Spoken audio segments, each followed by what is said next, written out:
રેકીને કયા પ્રકારના રોગ, તકલીફો કે સમસ્યાના નિવારણ માટે આપણે ઉપયોગમાં લઈ શકીએ છીએ? રોગના પ્રકાર પણ બે છે. સૌથી પહેલો પ્રકાર છે એક્યુટ ડિસીઝ, જેને કહેવામાં આવે, જે તાત્કાલિક થાય.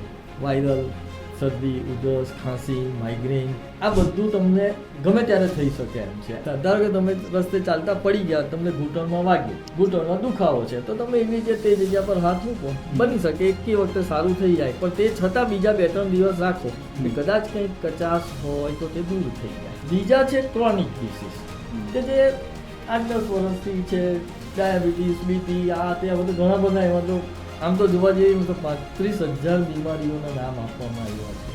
આ બધાને માટે તમારે સમય આપવો પડે. It is not a touch of Midas કે તમે હાથ લગાવો અને સારા થઈ જાઓ. એ દરેક બાબતમાં શક્ય બની પણ શકે, ના પણ બની શકે.